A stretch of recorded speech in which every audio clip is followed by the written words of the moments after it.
The Adventures of Pinocchio. Once upon a time, an old carpenter made a puppet out of a piece of wood. He then attached some strings to the puppet so that he could make him move.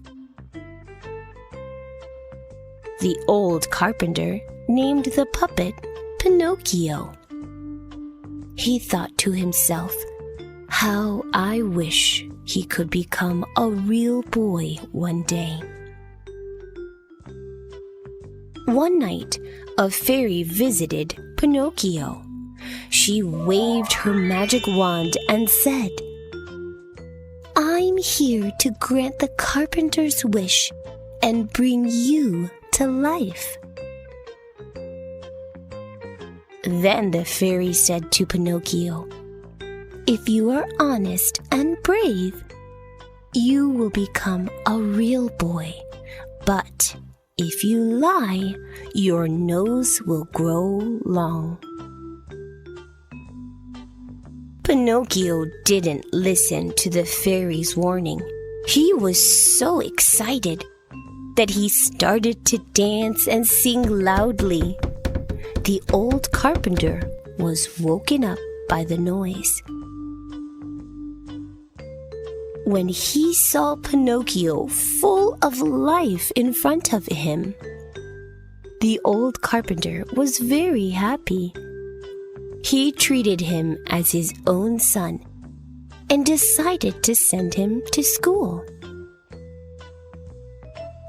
Before Pinocchio left for school, the old carpenter said, "Be careful on the way there, and don't get involved with suspicious characters." On his way to school, Pinocchio took notice of everything around him. It was all new and interesting. Suddenly, a circus poster caught his attention. He was very excited. He ran into the circus to take a look, jumped on the stage, and began to sing and dance. He had completely forgotten about school. When Pinocchio was bored with the circus, he left and went back out onto the street. There, he met the fairy who had brought him to life.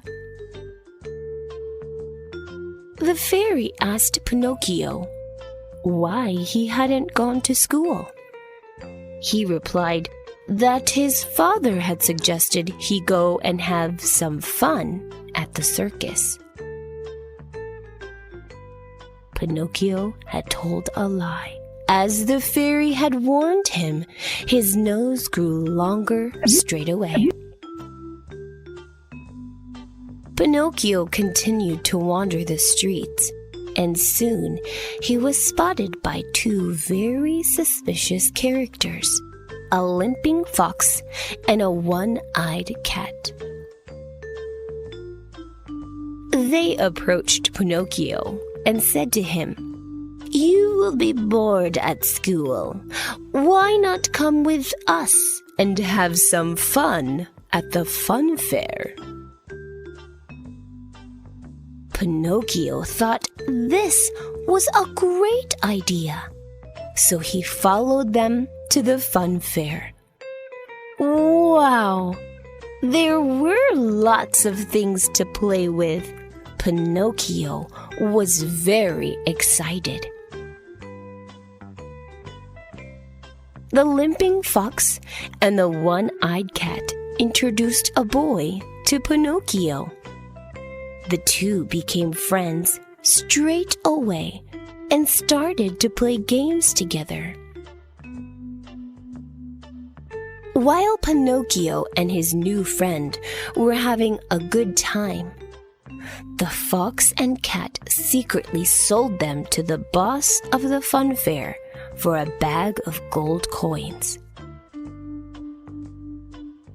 Pinocchio and his new friend were treated badly at the fun fair. But still, they kept on lying. Their noses grew longer, and donkey ears grew on their heads. Eventually, Pinocchio's new friend changed into a donkey, and he was sold to a farmer by the owner of the fun fair. Pinocchio was very scared and regretted not listening to his father. He missed him very much. Just then, the fairy appeared. Pinocchio said to her, "I really want to go back to my father, go to school, and be a good boy. Please, can you help me?" Meanwhile, the old carpenter was thinking of his son. He couldn't find him anywhere and was sick with worry. The good fairy sent Pinocchio home. He apologized for his foolishness and asked his father to forgive him. At once, his long nose and donkey ears disappeared. Now Pinocchio became a real boy, and he lived happily with his father from then on.